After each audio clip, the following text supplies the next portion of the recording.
আচ্ছা, ক্যালাস বা স্ফটিক কি? ক্যালাস বা স্ফটিক হচ্ছে, লেখেন সংজ্ঞা লেখেন হচ্ছে নির্দিষ্ট জ্যামিতিক আকৃতি বিশিষ্ট যৌগকে ক্যালাস বা হচ্ছে স্ফটিক বলে।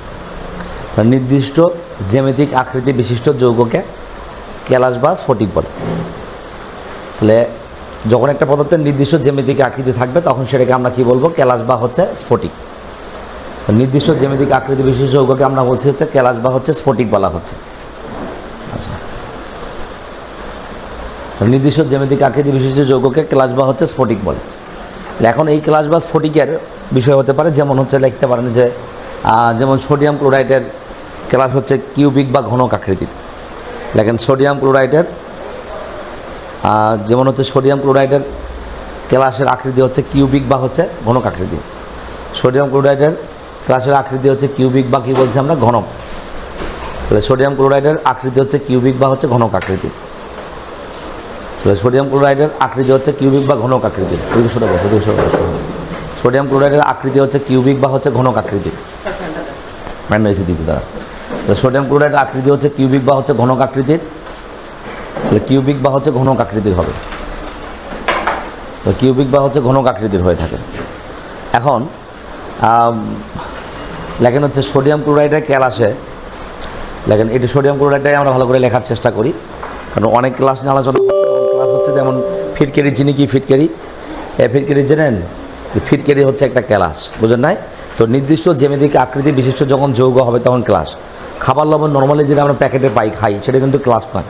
বাট সোডিয়াম ক্লোরাইড যখন হচ্ছে স্বাভাবিক অবস্থায় হচ্ছে কোনো কি বলে যে সোডিয়াম ক্লোরাইডটা যখন হচ্ছে ক্লাস তৈরি করা হয়, ক্লাস তৈরি করার যে প্রক্রিয়া, সে প্রক্রিয়ার নাম হচ্ছে ক্যালাসন বা হচ্ছে ক্রিস্টালাইজেশন। এই ক্যালাসন প্রক্রিয়ার মাধ্যমে ক্লাস তৈরি করা হয়। সেটা কীভাবে? অনেক প্রসেস আছে, তার মধ্যে সবচেয়ে স্বাভাবিক প্রসেস হচ্ছে কোনো একটা দ্রবণ পদার্থের সম্পৃক্ত দ্রবণ তৈরি করে তাকে তাপ দিয়ে বাষ্পে পরিণত হতে শুরু করেছে, এমতো অবস্থায় আস্তে আস্তে ঠান্ডা করতে হবে। ঠান্ডা করলে একটা পদার্থ একটা কণার সাথে খুব অতপ্রতভাবে লেগে গিয়ে একটা কি বলে যে নির্দিষ্ট জ্যামিতিক আকৃতি বিশিষ্ট যৌগে কনভার্ট হয়ে যাবে। তখন সেটাকে আমরা বলবো সেই পদার্থের কি? ক্যালাস। ক্যালাসন কেন করা হয়? কারণ যদি নর্মাল একটা পদার্থ হয় সেই পদার্থের চাইতে ক্যালাস, ওই পদার্থের ক্যালাসটা হচ্ছে বিশুদ্ধ। তার মানে ক্যালাসন করা হয় হচ্ছে পদার্থ বিশুদ্ধ করার জন্য। ঠিক আছে? আচ্ছা, দেখেন আমরা এখানে লেখেন যে সোডিয়াম ক্লোরাইডের ক্যালাসে একটি সোডিয়াম আয়ন, সোডিয়াম ক্লোরাইডের ক্যালাসে একটি সোডিয়াম আয়ন 6টি ক্লোরাইড আয়ন দ্বারা আবদ্ধ থাকে। তাহলে সোডিয়াম ক্লোরাইডের ক্যালাসে একটি সোডিয়াম আয়ন 6টি ক্লোরাইড আয়ন দ্বারা আবদ্ধ থাকে। সোডিয়াম ক্লোরাইডের ক্যালাসে একটি সোডিয়াম আয়ন 6টা ক্লোরাইড আয়ন দ্বারা আবদ্ধ থাকে। সোডিয়াম ক্লোরাইডের ক্যালাসে একটি সোডিয়াম আয়ন 6টা ক্লোরাইড আয়ন দ্বারা আবদ্ধ থাকে। অপরদিকে একটি ক্লোরাইড আয়ন 6টা সোডিয়াম আয়ন দ্বারা আবদ্ধ থাকে। একটি ক্লোরাইড আয়ন 6টা সোডিয়াম আয়ন দ্বারা আবদ্ধ থাকে। তাহলে সোডিয়াম ক্লোরাইড যৌগে একটা সোডিয়াম আয়ন 6টা ক্লোরাইড আয়ন দ্বারা আবদ্ধ থাকে, আবার একটা ক্লোরাইড আয়ন হচ্ছে 6টা সোডিয়াম আয়ন দ্বারা আবদ্ধ থাকে। ঠিক আছে?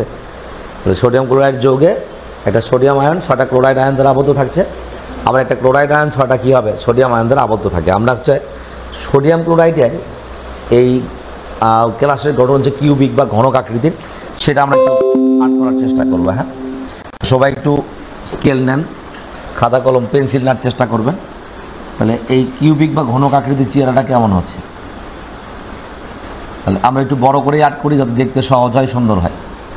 তাহলে প্রথমত হচ্ছে আমি নর্মালি কিউবিক বা ঘনকের স্ট্রাকচার লিখলে অনেকে বুঝতে পারবেন না, বুঝতে যাতে পারেন সেজন্য আমরা যে কাজটি করব সেটা হচ্ছে যে এটা বোঝানোর জন্য আমরা চিত্রটা কিভাবে আর্ট করতে হবে সেটা একটু দেখাবো।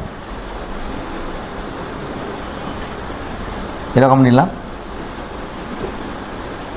আবার ধরেন এরকম করে আর্ট করেন, অর্থাৎ 4টা এরকম করে বক্স আর্ট করেন একটু সিস্টেম করে। যারা স্কেল আছে সুন্দর করে এরকম 4টা বক্স আর্ট করে নেন, তাহলে আমাদের একটা সুন্দর ক্লাসের গঠন বা চিত্রটা চলে আসবে। হ্যাঁ, 4টা বক্স, 4টা বক্স করে নিলে মোটামুটি একটা শেপ তৈরি হয়ে যাবে। এবার যে কাজটি করবেন সেটা একদম সহজ কাজ। এসে দিলে তো সামনে ওটা বন্ধ করে দিচ্ছে তারা। আচ্ছা, তাহলে স্বাভাবিকভাবেই হচ্ছে এখানে কি হবে দেখেন তো, এই যে 4টা বক্স আমরা নিচে আর্ট করেছে না? তাহলে এখন এই 4টা বক্স আর্ট করার পরে কিছু না, কারণ হচ্ছে এই যে এখান থেকে একটা রেখা টানবো আমরা, ঘনক আকৃতি করার জন্য একটা রেখা টানছি এরকম।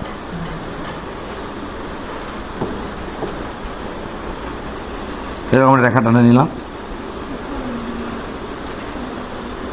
তারপরে দেন হচ্ছে দেখেন এখানে এই বরাবর একটা রেখা টানছি আমরা,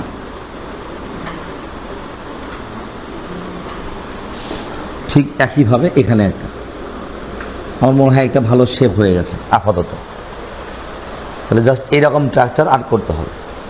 যদি কাটতে না পারেন তাহলে সমস্যা, স্কেল ধরে আর্ট করবেন, হাত দিয়ে করলে বাঁকা হবে, দেখতে খারাপ লাগবে। স্কেল নাও, আচ্ছা খুবই বাঁকা হবে, বাঁকা হলে হচ্ছে দেখতে বিশ্রী লাগবে, খুব বেশি সুশ্রী আসবে না। তাহলে সবাই একটু স্কেলিং করে নিয়ে আমরা হচ্ছে এরকম করে একটা স্ট্রাকচার আর্ট করতে পারি। তো এটা একদম সহজ একটা বিষয়, বাট দেখলে একটা সময় খুব ভালো লাগবে। যখন ফাইনালি একটা সোডিয়াম ক্লোরাইডে কিউবিক বা ঘনক আকৃতির হয়ে যাবে তখন দেখতে ভালো লাগবে। তো এটার পরে যে কাজটি করব সেটা আরও সহজ, বাট একটু খেয়াল রাখতে হবে। এ পর্যন্ত যদি হয়ে থাকে তাহলে নিচেরটা দেখেন, এখান থেকে ধরেন হচ্ছে আমরা রেখা টানছি এ পর্যন্ত। এখন এখানে যায় ওই যে উপর থেকে মাছেরটা মাছ বরাবর রেখা টানলাম, আবার এটা ওপর দিকে যাবে,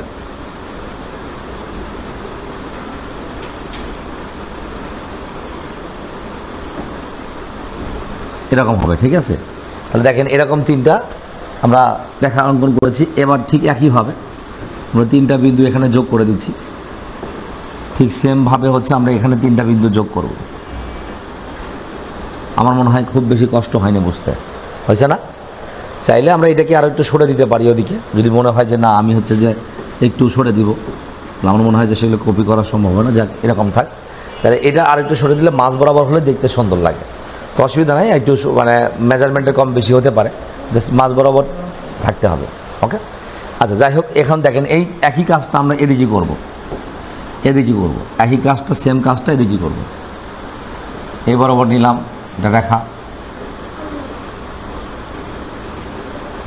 আচ্ছা তারপর হচ্ছে কপি করে নিয়ে জাস্ট এটা দেখেন কি হয়েছে, এই যে মাছ বরাবর আবার নিয়ে এখান থেকে এই বরাবর নিব, দেখেছেন না? দেখেন একই, তাহলে এখানেও কিন্তু একটা আড়াআড়ি অবস্থার মতো হয়ে গেছে। তাহলে এরকম নিলাম, ঠিক সেম এরকম হলো, এটা আর্ট ক্লাস হচ্ছে, কেমিস্ট্রি নয়, বোঝা গেছে? এই যে সুন্দর একটা ঘনক আকার কিউবিক হয়ে গেছে। আরও নিচে উপরে আরও দিতে পারবো আমরা, আপাতত এটুকু হলে আমাদের চলবে। আর মাঝখান থেকে এইখান থেকে একটা রেখা এদিক টানতে হবে, সুন্দর একটা কিউবিক গঠন হয়েছে, খুব ঘনক। এটা যে সোডিয়াম ক্লোরাইডের একটা গঠন বা স্ট্রাকচার হয়েছে। এখন আমরা এখানে সোডিয়াম আর ক্লোরিনটা আইডেন্টিফাই করাবো, কোনটা সোডিয়াম হবে আর কোনটা ক্লোরিন হবে। এই সোডিয়াম এবং ক্লোরিনটাকে আইডেন্টিফাই করাতে পারলে আমাদের জন্য এটা ভালো হবে। কেমন করে?